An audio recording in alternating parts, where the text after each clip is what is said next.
It's the night of September 14th, 2025. Bright flames light up the sky in northwestern Russia.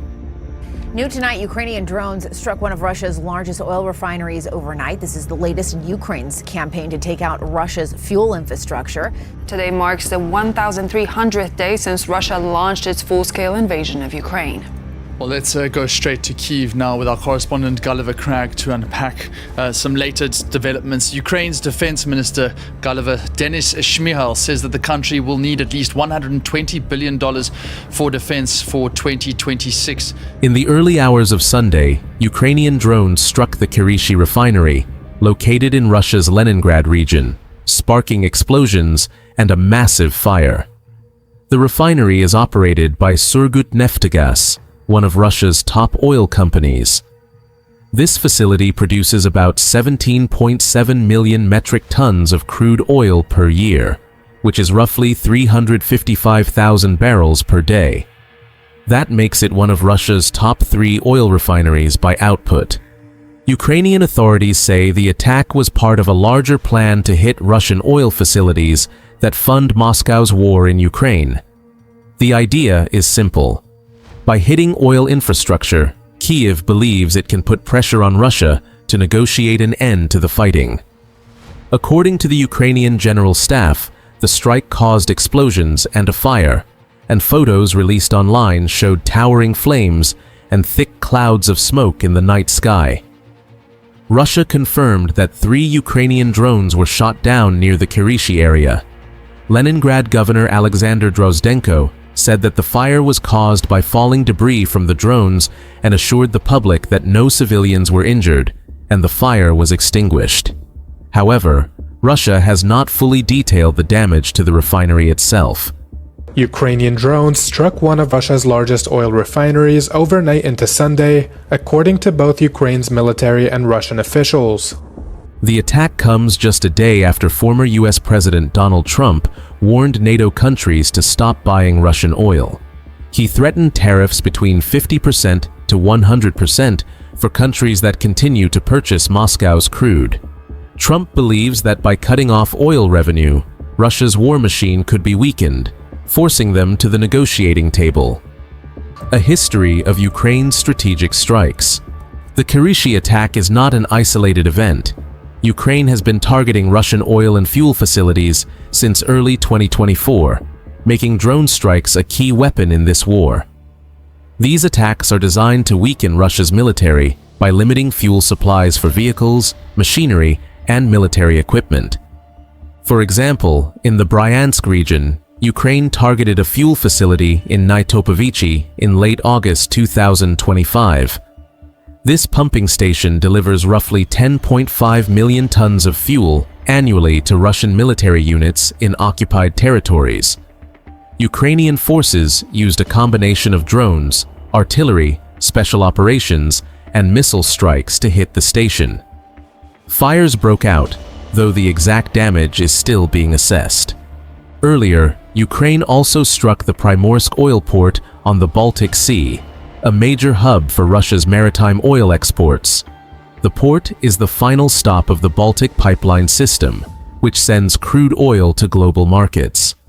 During the attack, 28 drones were shot down, and fires broke out at vessels and pumping stations, although officials say no casualties or leaks occurred. Primorsk is also central to Russia's Shadow Fleet, a group of older tankers that bypass international sanctions. Ukraine's General Staff reported that these attacks are part of a broader campaign to hit infrastructure that delivers troops, fuel, and ammunition to the front lines. Russian media reports that as of August 2025, Ukrainian strikes had disabled 17% of Russia's oil refining capacity, equal to roughly 1.1 million barrels per day. How Ukraine's strikes are hitting Russia. Russia is normally one of the world's top oil exporters, second only to Saudi Arabia in terms of global output. But Ukrainian attacks, combined with a rise in seasonal demand, have caused gasoline shortages in multiple regions. Gas stations have run dry, motorists queue for hours, and prices have surged to record levels. For instance, Kyiv, another major Russian refinery, processed 17.5 million tons of oil in 2024, producing 2 million tons of gasoline, 7.1 million tons of diesel, 6.1 million tons of fuel oil, and 600,000 tons of bitumen. Ukrainian drone attacks have forced Russia to pause gasoline exports, declaring a full ban until September 30th, 2025, and a partial ban until October 31, 2025. This move is meant to ensure domestic supply, but has also increased frustration among Russian drivers. The Kryvyi refinery itself lost almost 40% of its processing capacity, about 400,000 barrels per day, due to damage to one of its main units. While the plant plans to increase output at other sections to compensate, overall capacity remains at about 75% of normal. The fuel crisis is not just in Western Russia. Crimea, annexed by Russia in 2014, has been severely impacted. Airports have been closed due to the threat of drones, pushing more travelers onto roads and worsening fuel shortages. In the Far East, motorists face kilometer-long queues, and prices for regular A95 petrol have risen dramatically, over 54% since January 2025, reaching around 82,300 rubles per ton. Even social media reflects public frustration.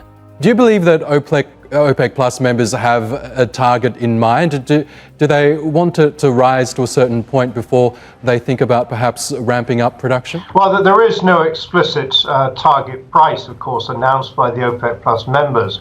But I would think, based on their budgets and based on statements from various ministers over recent months, that they would not like to see the price fall below something like $65 a barrel. But on the other hand, if prices do start to rise into and through the 80s, they recognize that that is damaging to the global economy and the recovery from the pandemic.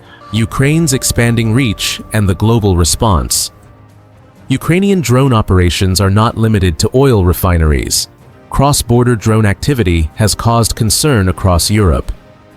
In July 2025, Russian drones entered Polish airspace, prompting NATO to scramble fighter jets. Similarly, in Romania, a low-flying Russian drone breached airspace during attacks on Ukrainian infrastructure.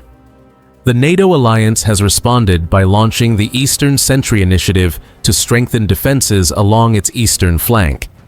Denmark, France, Germany, and the UK are contributing military assets to this effort. U.S. Secretary of State Marco Rubio called the drone incursions unacceptable and dangerous. Well, there's still a lot of gathering happening. Irrespective, it shouldn't have happened. I don't think anybody's happy about it seeing happen. You saw NATO respond to it appropriately. We don't want to see it happen again. We think it's a unacceptable and unfortunate and dangerous development in this regard. I think it'll take a few more days for everybody to fully... The drones were intentionally launched. There's no doubt about the drones were intentionally launched. The question is whether the drones were targeted to go into Poland specifically. If that's the case, if the evidence leads us there, then obviously that'll be a highly escalatory move. There are a number of other possibilities as well, but I think we'd like to have all the facts. In response, Ukraine has adapted its strategy. Reports indicate that the Ukrainian military may intentionally limit 4G and 5G signals in certain areas to prevent Russian drones from transmitting images during attacks. This shows the sophistication of Ukraine's drone campaigns, which rely on disrupting Russian communications as well as physically hitting targets. The bigger picture: oil, money, and the war. The attacks on Kryvyi and other facilities are not random. They are part of Ukraine's larger strategy to dismantle Russia's oil empire. By targeting critical infrastructure, Ukraine reduces the Kremlin's ability to fund its war while creating a domestic crisis in Russia that cannot be ignored. For example, strikes on the Druzhba pipeline disrupted exports to Hungary and Slovakia, cutting off a major source of foreign currency. Similarly, the partial shutdown of Primorsk and other ports threatens Russia's ability to sell oil internationally. While these strikes create shortages, analysts argue that they are unlikely to completely halt Russia's war effort or industrial production. Much of Russia's military equipment runs on diesel, which remains more abundant than petrol. Nevertheless, the fuel crisis is expected to continue into winter, keeping pressure on Moscow and demonstrating the effectiveness of Ukraine's precision targeting. The Kurishi strike alone highlights the scale of this campaign. With a refinery producing 355,000 barrels per day affected, fires spreading across facilities, and additional units damaged, the impact on Russia's energy and transportation sectors is significant. Now, Ukraine has carried out one of its largest drone offensives yet, sending over 361 drones into Russian territory. This happens to be the sprawling Kurishi oil refinery in northwest Russia. Russian officials say 3 drones sparked a brief fire at the site. Despite these defenses, Ukraine continues to press forward, proving that aerial attacks are a critical component of the conflict. Europe they're my friends, but they're buying oil from Russia. So we can't be expected to be the only ones that are, full bore. But Europe is buying oil from Russia. I don't want them to buy oil. And the sanctions that they're putting on are not tough enough. And I'm willing to do sanctions, but they're going to have to toughen up their sanctions commensurate with what I'm doing. For the world, these attacks highlight the strategic importance of energy in modern conflicts and the high stakes of disrupting one of the globe's largest oil exporters.